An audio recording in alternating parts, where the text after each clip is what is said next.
गुरु र ब्रह्मा गुरु र विष्णु गुरुदेव महेश्वर गुरु र साक्षात् परम ब्रह्मा तस्मै श्री गुरुवे नमः। नमस्कार, मेगा टेलिभिजनको प्रस्तुति शैक्षिक बहस लिएर उपस्थित भइसकेको छु। म सोनित राज ढुङ्गेल। विगत धेरै वर्षदेखि शिक्षा क्षेत्रमा अमूल्य योगदान पुर्याएर देशलाई एउटा सक्षम जनशक्ति प्रदान गर्न उल्लेखनीय भूमिका खेल्ने व्यक्तित्वहरूसँग भलाकुसारी गर्ने कार्यक्रम हो शैक्षिक बहस। त्यसैगरी आज हामीसँग अतिथिको रूपमा हुनुहुन्छ नेशनल प्याप्सनका अध्यक्ष एवं अंकुर विद्याश्रमका अध्यक्ष मिस्टर ऋतुराज सापकोटा। आउनुहोस् त सबिन, उहाँलाई स्वागत गरौँ। सर, स्वागत छ यहाँलाई। धन्यवाद। सन्चै हुनुहुन्छ? ठिक छु। के छ सर, कसरी दिन बित्दै गइरहेछ? दिन यस्तै भेटघाट भन्दा पनि अहिले त भर्चुअल भेटघाट, अहिले त भर्चुअलको फ्यासन छ। भर्चुअल भेटघाट, अनलाइन मिटिङ। हजुर।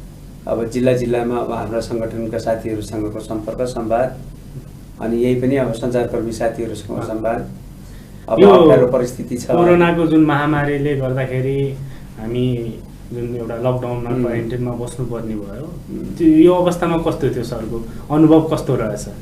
अनुभव अब यो चाहिँ हामीलाई मात्रै होइन, संसारभरिकोलाई परेको यस्तो स्थितिमा हामी मात्रै त अलग होइनौँ। हामी जस्तो संसारले नै फेस गरिरहेको छ। त्यसकारण त्यति नौलो भन्दा पनि अलिक पृथक किसिमको चाहिँ अनुभूति भइरहेको छ। विशेष गरेर एउटा अन्योलताको वातावरण, अब के हुन्छ भन्ने कुराहरू, केही सन्देहका बिचमा अनि केही आशाको बिचमा, अब केही चाहिँ नराम्रा कुराले पनि केही राम्रा गर्दै गएको कुराहरू पनि आइरहेका छन्। कतिपय विषयहरू हामी हेर्नुहोस् न, कति परिवारको सामिप्यतामा बढी बस्न पाएछौँ, आफ्नो बालबालिकालाई बढी राख्न पाएछौँ। तर त्यस्तै केही कुराहरू राम्रो नराम्रो सम्मिश्रण भनौँ। जस्तो अहिले यो अवस्थामा चाहिँ यो हाम्रो शिक्षाको अवस्था कस्तो देख्नु भएको छ? शिक्षा अहिले सबैले चिन्ता गर्ने, अरू क्षेत्रलाई प्रभाव परेको जस्तै शिक्षालाई प्रभाव नपर्ने कुरै भएन। त्यसमाथि पनि हाम्रो कुल जनसङ्ख्याको 1/3 बालबालिकाहरू चाहिँ अथवा विद्यार्थीहरू चाहिँ बाहिर हुनुहुन्छ, नियमित पठन पाठनको प्रक्रियाहरूबाट बाहिर हुनुहुन्छ। त्यसले गर्दाखेरि शिक्षालाई असर त पक्कै परेको छ। तर अब शिक्षामा परेको असरको क्षतिलाई न्यूनीकरण गर्ने र यो क्षति हुन नदिने, कम्तीमा पनि शैक्षिक सत्र चाहिँ लाई हामीले समयमै सम्पन्न गर्न सक्ने तयारी गर्ने, यी कुराहरू चाहिँ प्रमुख मुद्दाहरू हुन् अहिलेका। अबको आउँदो दिनमा चाहिँ यो शिक्षा क्षेत्रमा चुनौतीहरू के कस्ता छन्? शिक्षामा चुनौती दुईटा कुरा देखिन्छ। विशेष गरेर मैले अब विद्यालय शिक्षालाई प्रतिनिधित्व गर्ने भएकोले विशेष गरेर म विद्यालय शिक्षालाई नै जोड दिन चाहन्छु। विद्यालय शिक्षामा चाहिँ जहिले पनि शिक्षकहरूको अथवा विद्यालयको भौतिक उपस्थिति चाहिँ अनिवार्य जस्तो मानिएको छ। अहिले नेपालमा मात्रै होइन, अमेरिका, बेलायत, युरोपियन मुलुकहरू सबै ठाउँमा विद्यालय शिक्षा कसरी हुन्छ भन्दा प्रत्यक्ष संवादबाट हुन्छ। नाचेर गाएर अभिनय गरेर सिकाउने कुराहरू हुन्छन्, पठन पाठनमा शरीक बनाउने कुराहरू हुन्छन्। त्यसले गर्दाखेरि अब त्यसरी पठन पाठन भइरहेको अवस्थामा अब ठ्याक्कै चाहिँ विद्यालयमा परोक्ष रूपमा बोलाउन नसकिने स्थिति अथवा प्रत्यक्ष संवाद नहुने स्थिति, अनि त्यो स्थितिमा पनि पठन पाठनसँग जोड्नुपर्ने स्थिति। र त्योदेखि बाहेक पनि सोनिजी मलाई के लागिरहेको छ भने अहिले हामीले भर्चुअल एजुकेसनलाई अथवा दूरशिक्षालाई चाहिँ अहिलेको विकल्पको रूपमा मानिराखेका छौँ। त्यसरी कुरा पनि गर्दैछौँ हामीले। तर मलाई त के लाग्छ भने यो विकल्प रूपमा मात्रै होइन, यो चाहिँ अब हाम्रो शिक्षाको अभिन्न अङ्गको रूपमा, शिक्षाको एउटा पूरक शिक्षण प्रक्रियाको पूरकको रूपमा चाहिँ यो चाहिँ सँगसँगै जान्छ होला। किनभने लामो समयसम्म अब कस्तो देखिँदैछ भने भोलि विद्यालय खुल्दै गर्दाखेरि पनि अहिले हामीले 6 घन्टा 7 घन्टा बालबालिकालाई विद्यालयमा राखेको जस्तो सायद राख्न नसकौँला, केही समय लामै समयसम्मको लागि नसकौँला। अब सिफ्टमा विद्यालय चलाउनु पर्ने होला अथवा दिन बिराएर चलाउनु पर्ने होला। त्यसो हुँदा पठन पाठनले माग गर्ने कुराहरू अथवा पाठ्यभारले माग गर्ने कुराहरूलाई पुरा गर्नलाई त हामीले के गर्नुपर्छ भने दुईटैलाई साथसाथै लिएर जानुपर्छ।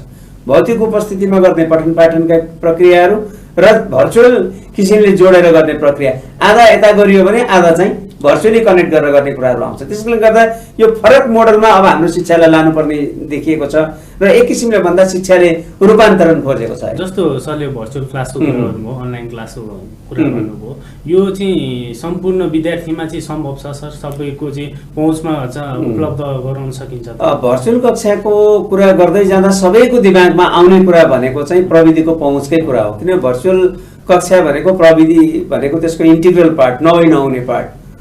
र त्यसो हुँदै गर्दाखेरि हामीले प्रविधिमा पहुँच छ त भन्ने कुरा आउँछ।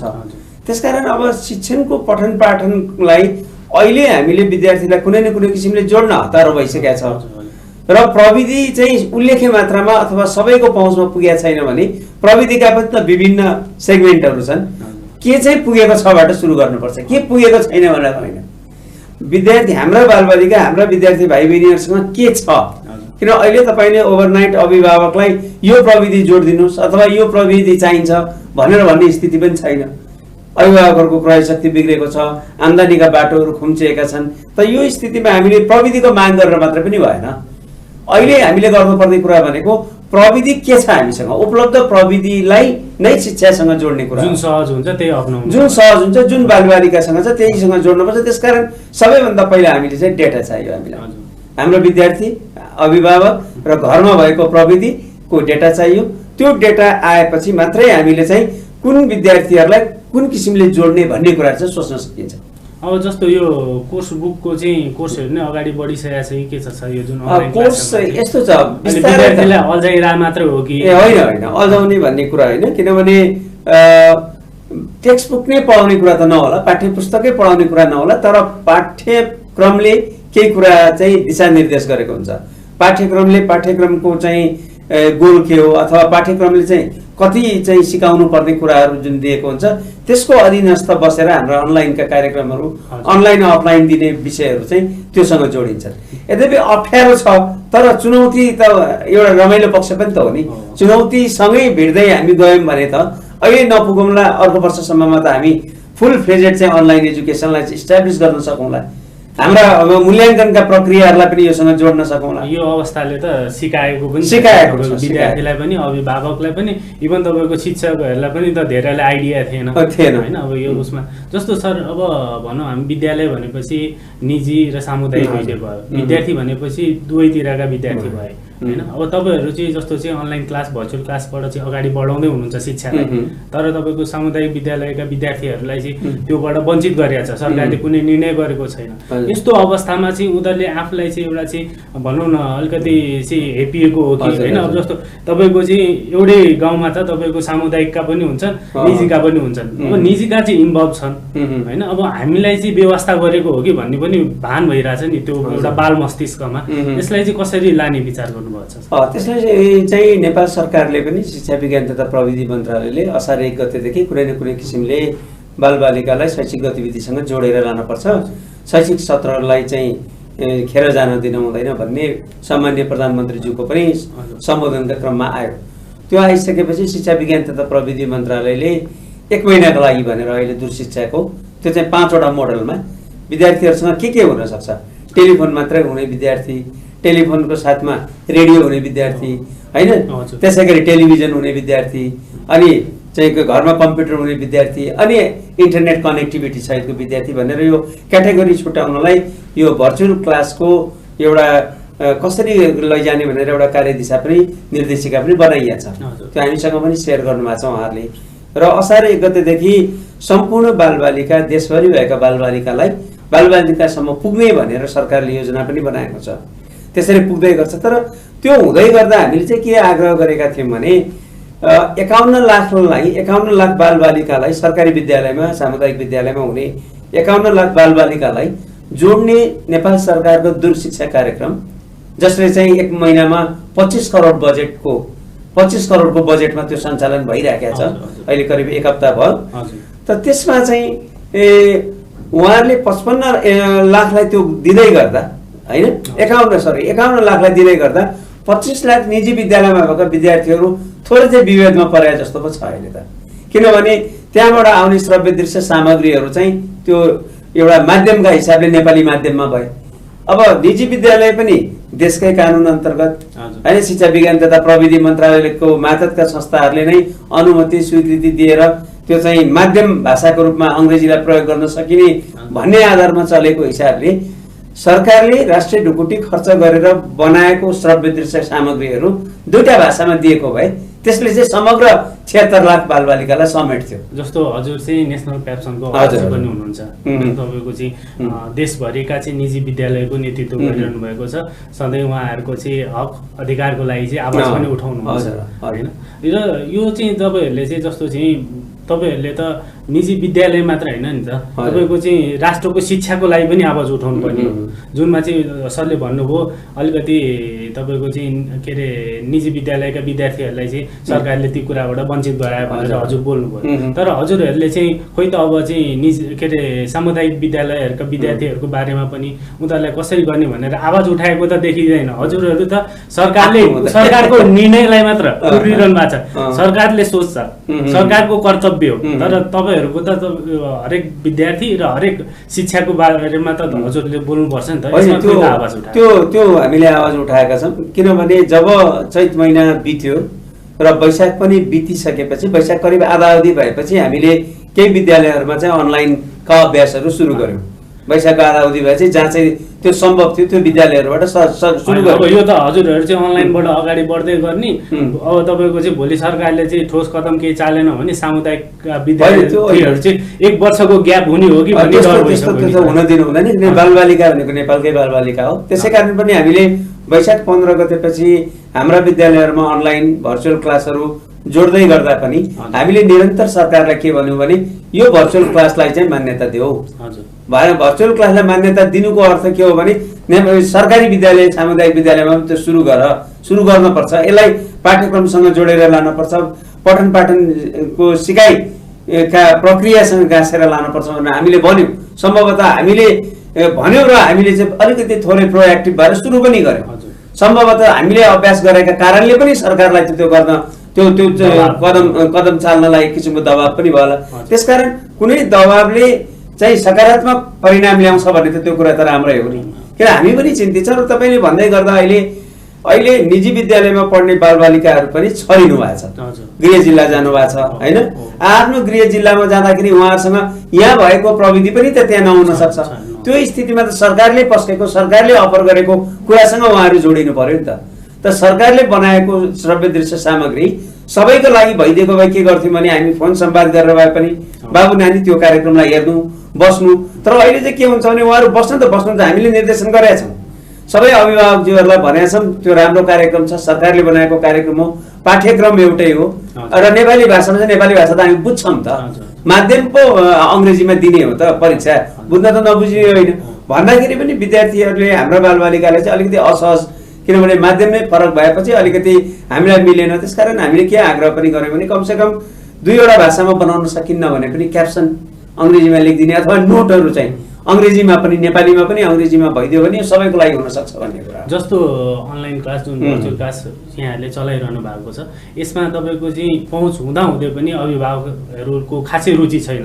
किन रुचि छैन भनेदेखि कतिको सोच चाहिँ के छ भनेदेखि अब यहाँहरूले चाहिँ भोलि फी माग्नु हो कि होइन। अब तपाईँहरूको चाहिँ अब भनौँ एउटा बाहना भयो, क्लास चाहिँ चलिरहेछ भन्ने चाहिँ भइरहेछ। यसलाई चाहिँ कसरी अभिभावकहरूलाई सम्झाउनुहुन्छ? यस्तो अभिभावकज्यूहरूलाई यो भनेको हामीले विद्यार्थीलाई जोड्न गरेको प्रयत्न हो, जोड्ने गरेको अहिलेको विषम परिस्थितिमा विद्यार्थीलाई सिकाइ गतिविधिसँग शैक्षिक गतिविधिसँग जोड्ने प्रयास हो। यसको कतैबाट पनि त्यो शुल्कसँग गाँसिएको कुराहरू होइन। शुल्क त अनलाइन एजुकेसन गरे पनि आवश्यक पर्छ, नगरे पनि आवश्यक पर्छ, किन अभिभावकले ध्यान दिनुपर्ने उसको खर्च।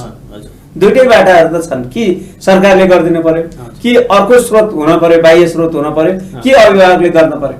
यद्यपि अब अभिभावकले गर्दै गर्दा कति गर्ने भन्ने कुराहरू हामी आपसी सहमतिमा तय गरौँला। किनभने शिक्षक कर्मचारी तलब भत्ता, त्यसपछि घरबाल होइन, घरभाडा हुन्छ, त्यसै गरी ब्याङ्कलाई तिर्नुपर्ने हुन्छ र विद्यालयमा विद्यालय सञ्चालन नभएका बखतमा पनि केही खर्चहरू भइ नै राखेका हुन्छ।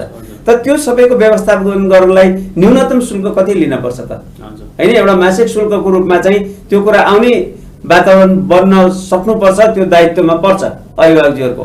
भनेपछि यो पढाइ नभएको जुन समयको पनि फीको चाहिँ तिर्नुपर्छ भन्ने मानसिकता चाहिँ होइन यस्तो हुन्छ यो सरकारको यो चाहिँ कस्तो भने विद्यालय शिक्षामा यो महिना भनेर गयो सधैँ तर तपाईँले यसो युनिभर्सिटीका कक्षाहरू हेर्नुभयो भने 9 महिना पनि पढाइ हुँदैन 12 महिनाको तलब फी लिइन्छ तपाईँ पनि आफूले पढ्नुभयो होइन तर कुनै ठाउँमा जस्तो गर्नु तपाईँको 7 महिना जस्तो मात्रै हुन्छ युनिभर्सिटीको पढाइ त अझै मलाई याद छ त्यसपछि 9 महिनाभन्दा पढाइ हुँदैन 11 र 12 मा 12 महिनाको शुल्क तिर्नुपर्छ यो एउटा प्याकेजमा हो प्याकेजमा चाहिँ 180 दिन पढाउनु पर्ने हैन त्यसमा अरु परीक्षाहरूका कार्यक्रमहरू गरेर 200 दिन बनाउनु पर्ने जम्मा 1000 घण्टी पढाउनु पर्ने 1000 घण्टाको चाहिँ 1000 टिचिङ आवर्स भनेर भन्छ त्यो डिफाइन गरेको कुरा त भोलि चाहिँ साउनमा सुरु होला अथवा भदौमा सुरु होला त्यसपछि नै त हामीले पुरा गर्छौं नि त्यो हिसाबले हेर्दाखेरि यो प्याकेज हो त्यो प्याकेज हो भन्ने कुरा सैद्धान्तिक कुराहरू भए तर व्यावहारिकतामा के छ त अभिभावकहरूको क्रय शक्ति कयौं अभिभावकहरू चाहिँ आफ्नो खाइपाइ आएको तलब भत्ताबाट बाहिर हुनु होला अहिले जबबाट बाहिर हुनु होला त त्यस्ता अभिभावकलाई पनि त सम्बोधन गर्न पर्यो त्यस्ता अभिभावकलाई सम्बोधन गर्न पर्यो र केही अभिभावकलाई सजिलो होला जसले तलब पाइरहनु भयो होला त्यसकारण तलब पाइरहने अभिभावकहरू जो चाहिँ अलिकति सहज जीवनयापनमा हुनुहुन्छ उहाँहरूले कन्ट्रिब्युट गरिदिने योगदान गर्ने र जसले सक्नुहुन्न उहाँलाई दबाब नदिने त्यो किसिमको बिचको बाटोबाट हामी चाहिँ हिँड्न पर्छ किनभने अहिलेको स्थिति भनेको तपाईले यति तिर्नै पर्छ भन्ने र पनि हुन्न मैले यति पाउनै पर्छ छोड्नै पर्छ भन्ने कुरा पनि भएन यहाँ हामी सबै पक्षले चाहिँ केही न केही छोड्ने हामी के गर्न सक्छौं भनेर कुरालाई सुरुवात गर्यौं भने हामी एउटा चाहिँ सामूहिक अन्डरस्ट्यान्डिङमा सामूहिक सहमतिमा पुग्छौं जस्तो विद्यालयका टिचर स्टाफहरुको चाहिँ स्यालेरीको लागि चाहिँ के सोच्नु भएको छ त्यो पनि यस्तो छ नि तपाईको विद्यालयको शिक्षक कर्मचारी भनेको चाहिँ टेम्पोररी बिल्कुलै होइन किनभने उहाँहरु त सदैव बालबालिकाको लागि सोचिरहनु पर्ने अब अहिले चाहिँ अनफर्चुनेटली यस्तो स्थिति आयो शिक्षक कर्मचारीहरु बाहिर हुनुपर्ने स्थिति भयो तर बाहिर हुनुपर्ने स्थितिमा पनि त उहाँका खर्च त भएकै छन् उहाँमा आश्रित परिवार छन् त्यसैले शिक्षक कर्मचारीले पाउनुहुन्न भने त न सैद्धान्तिक किसिमले मिल्छ न व्यवहारिक किसिमले मिल्छ तर त्यसको व्यवस्थापनको बाटो चाहिँ के हो भन्ने कुरा नै हो है अब त्यो खर्च हो त्यो नगरी नहुने खर्च हो शिक्षकको तलब भत्ता व्यवस्थापन गर्ने कुरा तर त्यसको लागि चाहिने भनेको फेरि अभिभावकबाट उठाउनु पर्ने कुराहरू ठ्याक्कै यो दुईटा कुरामा अब बेमेल कहाँ देखिन्छ भने शिक्षकले तलब भत्ता पाउनु पर्ने कुरा हामीले भन्दै गर्दा अभिभावकले तिर्न पर्छ भन्ने पनि भन्छौं तर व्यावहारिकतामा कति कठिनाइहरू छन् त्यो कुराहरूलाई मध्यनजर गरेर हामीले चाहिँ सरकारसँग अब अलिकति सुलभ दरमा ऋण प्रवाह गरिदिनुस् 2-4 महिना चल्ने त्यो भयो भने पनि हामी थोरै राहत अभिभावकलाई दिउँला थोरै चाहिँ अलिकति थोरै शिक्षक कर्मचारीलाई गरौँला त हामी सबैले अहिले बाँच्ने र बचाउने खेलमै बाँच्ने र बचाउने क्रममै हरेकले चाहिँ के सकिन्छ आफ्नो लेभलबाट भनेर गर्ने हो र यद्यपि हाम्रो अभिभावक मन्त्रालयले त्यो कुरालाई धेरै नसुने जस्तो अथवा नसुन्दा पनि हुन्छ जस्तो गरिराखेको छ हैन त्यो प्रति हामीलाई अलिकति दुःख छ किनभने अभिभावक मन्त्रालयले नै वास्तवमा यो हामी तीनवटा पक्ष छ नि जुन शिक्षक कर्मचारी विद्यालय सञ्चालक र अभिभावक यो तीनवटा पक्षलाई चाहिँ एक ठाउँमा राखेर एक संयोजनकारी भूमिका खेलेर अब के गर्ने भनेर गइदिनु भए हुन्थ्यो अब हामी वैशाख पनि पर्क्यौं जेठ पनि पर्क्यौं अहिलेसम्म केही नआउँदाखेरि हाम्रा शिक्षक कर्मचारीहरू अतालिसक्नु हो र अतालिने मात्रै होइन हामीले विद्यार्थीहरूलाई पठन पाठनमा जोड्नलाई उहाँको इन्भल्भ चाहिन्छ उहाँहरुको इन्भल्भ चाहिसकेपछि उहाँहरूले आश गर्ने स्वाभाविकै हो हैन त्यसले यी यावत कुराहरुले गर्दाखेरि थोरै कठिनाइको सिर्जना जस्तो यो अनलाइन क्लासतिरै गएम अनलाइन क्लास जुन हाम्रो भर्चुअल क्लास भइरहेको छ यो चाहिँ विद्यार्थीहरूले कतिको रुचाएका छन् र कतिको इफेक्टिभ छ सर यो अब यस्तो हुन्छ यसको इफेक्टिभनेस हेर्नलाई चाहिँ दुईटा कुरा एउटा चाहिँ हामी अभिभावकलाई पनि सचेत बनाउन आवश्यक छ एउटा कुरा अभिभावकलाई सचेत बनाउने र अर्को कुरा चाहिँ के छ भने विद्यार्थी भाइ बहिनीहरूलाई जहिलेसम्म हामीले यो चाहिँ पाठ्यक्रमलाई नै पढाउने रूपमा अथवा पाठ्यक्रम अब जोडियो हाम्रो चाहिँ शैक्षिक सत्र सुरु भयो भन्ने रूपमा नलगेको कारणले अथवा नलग्दासम्म यो त्यति प्रभावकारी हुँदैन त्यो हाम्रो शैक्षिक क्यालेन्डरको निर्माण यथाशीघ्र हुन जरुरी छ कम्तीमा पनि बालबालिकाले 1 महिना पढिसकेपछि परीक्षा दिन पर्छ भन्ने भएपछि त बालबालिका बस्नुहुन्छ नि त्यहाँ अहिले विद्यार्थी भाइ बहिनीहरू किन बसिरहनु भएको छैन कतिपय स्कुलमा भने त्यो परीक्षा चाहिँ त्यसैगरी हुन्छ भन्ने पनि उहाँहरूलाई थाहा छैन त्यसले गर्दा मूल्याङ्कनका प्रक्रियाहरू पनि जोड्ने त्यसमा र पढाउने प्रक्रियाहरू त छँदै नै छन् यो दुईटा कुरालाई जोड्यो भने उहाँहरु किनभने यो खाली विधि मात्रै भिन्न हो आखिर दिने भन्ने कुरा त त्यही नै हो नि। शिक्षकले पढाउने भन्ने कुरा त बोर्डमा बसेर पढाए पनि त्यहाँ अनलाइन पढाए पनि एउटै हो। र अनलाइनको अहिले त अब प्रविधिले यति सहज बनाइदिएको छ कि 1 to 1 कन्ट्याक्ट हुन्छ, हात उठाएर प्रश्न सोध्न सकिन्छ होइन, छ नि त्यस्तो जुमहरूमा अरू टिमहरूमा सबैमा छ, हात उठाएर प्रश्न सोध्न सकिन्छ। पढाउँदै गर्नुभएको शिक्षकलाई चाहिँ को उपस्थित हुनुहुन्छ थाहा छ, एटेन्डेन्स लिन समस्या छैन, नोट दिन समस्या छैन, होमवर्क दिन गाह्रो छैन, उहाँहरूबाट चाहिँ असाइनमेन्ट बुझ्न गाह्रो छैन। त प्रविधिको अधिकतम प्रयोग गर्दै जाने हो, गर्दै गएपछि त यो कुरा सहज भइहाल्छ। जस्तो सरहरूलाई चाहिँ सरकारले हामीलाई चाहिँ सम्बोधन गर्दैन भन्ने छ। अस्तिको बजेट भाषणमा चाहिँ यहाँहरूलाई पनि निजी विद्यालयलाई पनि सम्बोधन गरेको छ। सो सम्बोधनलाई हजुरहरूले कसरी लिनुभएको छ? सम्बोधन गरे छैन। हेर्नु, सम्बोधन चाहिँ निजी विद्यालयहरूलाई केही पनि नगर्ने तर निजी विद्यालयहरूलाई धेरै गरिदिए जस्तो भान पार्नलाई सरकारले अलि चलाकीपूर्ण बाटो अवलम्बन गरेका छ। हामीले चाहिँ त्यसरी बुझ्छौँ। किनभने हामीले न्यून ब्याज दरमा चाहिँ हामीले केही सञ्चालन खर्चको लागि चाहिँ ऋण पाऊँ भनेर अनुरोध गरेका थियौँ, ती कुराहरू आएनन्। अरू सेक्टरलाई, निजी क्षेत्रमा अरू सेक्टरहरूलाई धेरैलाई जोडेर सम्बोधन हुने किसिमले 5% ब्याज दरमा पाउने भन्ने किसिमले एउटा ट्रेजरी अथवा एउटा ढुकुटी पनि घोषणा भयो बजेट भाषणमा, तपाईँले थाहा पाउनुभयो। तर त्यसमा चाहिँ सेवा क्षेत्र भन्यो, तर सेवा क्षेत्रभित्र परेको निजी शिक्षालयलाई चाहिँ त्यसभित्र गाँसिएन, छुटाइएको छ। अनि यो विद्यालयलाई अथवा निजी शिक्षालयहरूलाई बाहिर बजेटमा राखिसकेपछि त्यसमा चाहिँ साह्रै धेरै गुनासो आउला, साह्रै धेरै चाहिँ त्यो प्रति चाहिँ आक्रोश व्यक्त होला भन्ने लागेर सम्भवतः उहाँहरूले 166 ल्याउनु हो, जुन चाहिँ न हाम्रो माग हो नेसनल प्याप्सनको, न प्याप्सनको माग हो, न त्यो चाहिँ कार्यान्वयन गर्न सजिलो छ। तपाईँलाई लाग्छ 6-7 हजारको हाराहारीको सङ्ख्यामा भएको निजी विद्यालयले 30,000वटा सरकारी विद्यालयलाई लिने भन्ने कुरा अथवा त्यसको म्यानेजमेन्ट हेर्ने कुरा अथवा त्यसलाई शैक्षिक सामग्री पुर्याउने कुरा सम्भव देखिन्छ? त्योदेखि बाहेक निजी विद्यालयहरू आफै सकसपूर्ण अवस्थामा व्यवस्थापनमा रहेको बेला यो त जोगीको घरमा सन्यासी पाउना जस्तो हो के हो होइन? हामी आफै जोगी छौँ। सुन्दाखेरि यसो कस्तो सुनिन्छ भने होइन निजी विद्यालयले त सरकारी विद्यालयलाई खानै लाग्यो, सरकारले पनि त्यही मार्ग प्रशस्त गरिदियो भन्ने आशयले पनि आयो र त्यो चाहिँ सरकारको अविवेकी किसिमले त्यो निर्णय भएको छ। त्यो कुराहरू त्यसमा प्रवेश भएको छन् किनभने त्यसले आत्मसम्मानमा ठोस पुर्याएको छ भन्ने मान्छु म। मैले व्यक्तिगत रूपमा एउटा आम नागरिकको हिसाबले पनि सरकारी विद्यालय चलाउने शिक्षक साथीहरू, प्रहरू, त्यसको म्यानेजमेन्ट टिम सबैलाई दुःख लाग्छ त्यसले।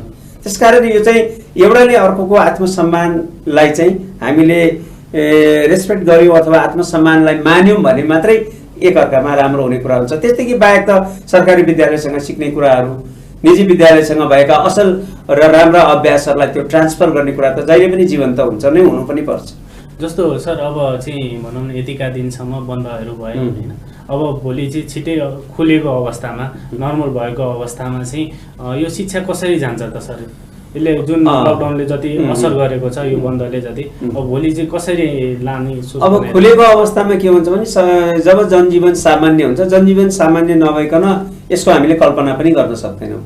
किनभने जनजीवन सामान्य भएर बाबा आमा चाहिँ आफ्नो कार्यक्षेत्रमा फर्किसकेपछि अथवा आफ्नो स्थानबाट गृह जिल्लाबाट आइसकेपछि अथवा आफ्नो चाहिँ आफू जहाँ जानुपर्ने, जहाँ काम गर्नुपर्ने, जहाँबाट कमाइ हुन्छ त्यो ठाउँमा जाने स्थिति नबनेसम्म छोराछोरी पनि आउने अवस्थामा चाहिँ यहाँहरूले चाहिँ अब अहिले खोल्ने सोच चाहिँ खोल्ने भन्ने कुरा चाहिँ बृहत्तर समाजले त्यसलाई कसरी लिन्छ होइन? त्यसकारण अब राज्यको निर्देशन पनि मान्न पर्यो किनभने स्वास्थ्य सुरक्षासँगको जोडिएका विषयहरू भयो। त्यसकारण यो चाहिँ हामीले मात्रै गर्ने निर्णय भन्दा पनि राज्यको मार्ग निर्देशन कसरी आउँछ त्यसलाई स्थानीय सरकारहरूले कसरी लिन्छन्। स्थानीय सरकार अब हाम्रो 3वटा सङ्घीय सरकार, प्रादेशिक सरकार र स्थानीय सरकारले त्यसमा चाहिँ केही चाहिँ सहमति कायम गरेर हामीलाई जे भन्नुहुन्छ हामीले त्यही गर्ने हो। यो जबरजस्ती बालबालिकालाई बोलाउने, विद्यार्थीलाई बोलाउने भन्ने कुरा पनि होइन र आम जीवनयापन सहज नभएसम्म विद्यालयमा भौतिक उपस्थिति सम्भव पनि छैन। तर त्यसो भन्दा भन्दै हाम्रो आग्रह र हाम्रो प्रयास चाहिँ जहिले पनि के हुन्छ भने कुनै न कुनै किसिमले अहिले सुरुका दिनहरूमा चाहिँ 2वटा कक्षा 3वटा कक्षा जहाँ चाहिँ बोर्ड परीक्षाहरू हुन्छन् भनौँ न 8मा 9मा 10मा, त्यो बोर्ड परीक्षा हुनेहरूलाई मात्रै बोलाउन सकिन्छ कि त्यसपछि बिस्तारै अरू क्लास पढाउन सकिन्छ कि भन्ने किसिमले सोचाइ छ। यद्यपि त्यो चाहिँ सरकारसँगै हातेमालो गरेर सरकारको मार्गनिर्देशन पर्खिनुको विकल्प छैन। जस्तो एसईको परीक्षाको चाहिँ जुन एउटा चाहिँ भनौँ न नलिने भन्ने कुराहरू यो कुराहरूलाई चाहिँ कसरी लिनुभएको छ? यो कतिको सकारात्मक छ, यो कतिको अब तपाईँले मलाई त्यसरी सोध्नुभयो भने पहिलो कुरा त सीको परीक्षा रोकिने हुन्न थियो, किनभने त्यति बेला हामीसँग अर्ग्यानिक केसहरू त्यस्ता थिएनन्। हामीले एयरपोर्टमा चाहिँ एयरपोर्टको आवागमन बन्द गरेको भए अथवा नाकाहरू बन्द गरेको भए अथवा आन्तरिक आवागमनलाई मात्रै पनि चेक गरेको भए त्यो सी परीक्षा सञ्चालन हुन्थ्यो जस्तो लाग्छ मलाई। सी परीक्षाको सञ्चालन सँगसँगै अरू विद्यालयको अरू कक्षाका परीक्षाहरू पनि अन्तिम परीक्षाहरू समापन गर्ने गरेको भए 11, 12, 13 गते सकिहाल्थ्यो। यद्यपि 11 गतेदेखि लकडाउन भयो। त्यो बेलामा विद्यार्थीलाई एक किसिमले अन्याय भयो, किन पढेर तयारी अवस्थामा हुनुहुन्थ्यो। यहाँ त काठमाडौँको अथवा सहर बजारको कुरा मात्रै होइन, दूरदराजका ठाउँहरूबाट सदरमुकाममा आएर पनि परीक्षा दिने उल्लेख्य सङ्ख्यामा विद्यार्थीहरू हुनुहुन्छ। डेरा लिएर बस्नु भएको थियो, ग्यास चुलो लिएर आउनु भएको थियो होइन।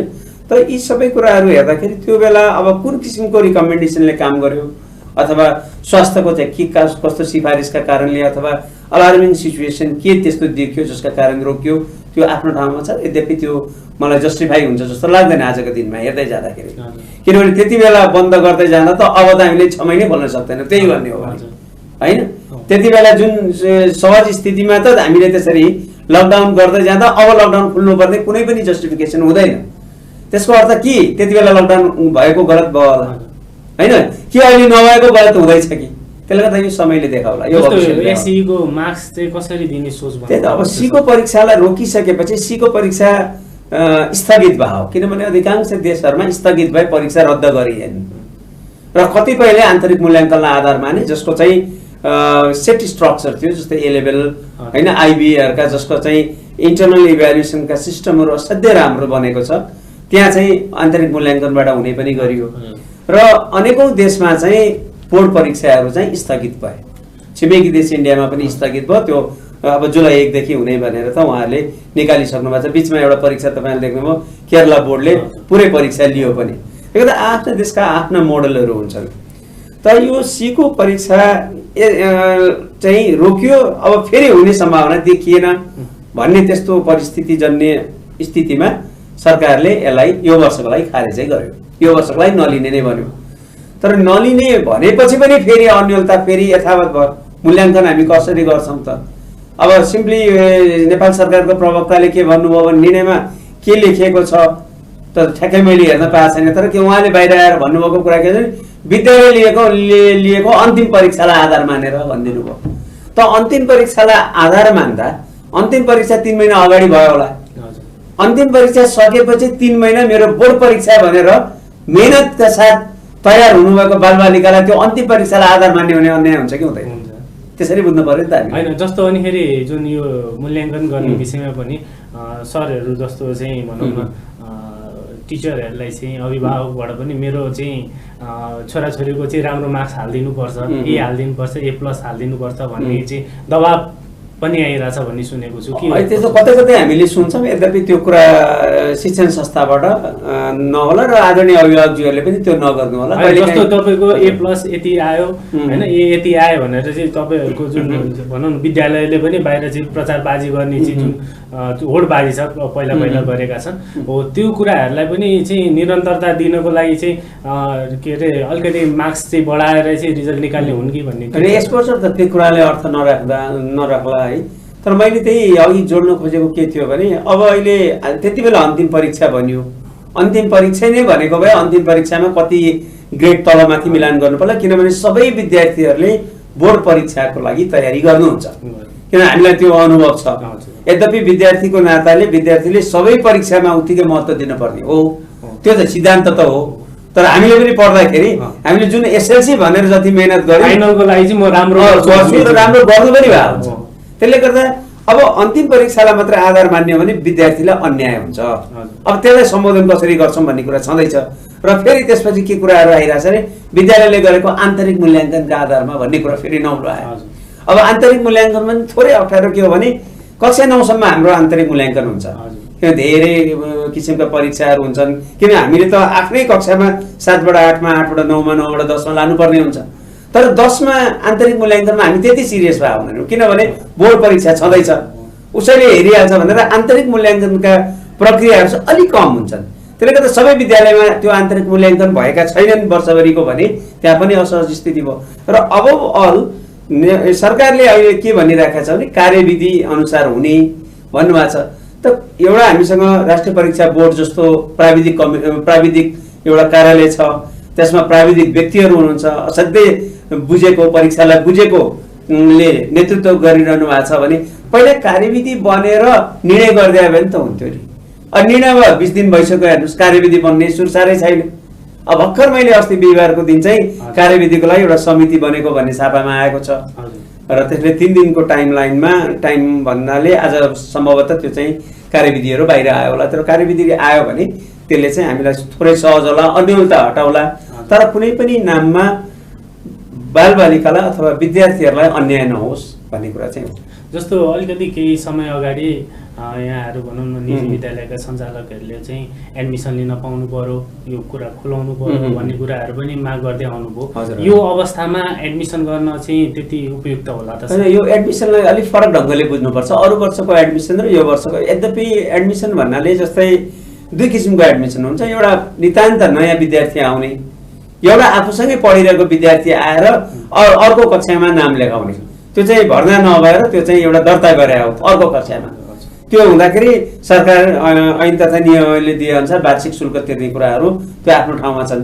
तर अहिले चाहिँ भर्ना प्रक्रियालाई अगाडि बढाउने भनेर हामीले सरकारलाई पनि भनेको र सरकारले पनि अहिले मार्ग प्रशस्त गरेको, त्यो चाहिँ हाम्रो आवश्यकता हामी सबैको, के सरकारी के निजी सबैलाई के आवश्यकता छ भने अब विद्यालय खोल्दै गर्दा त्यसको लागि योजना बनाउनु पर्यो।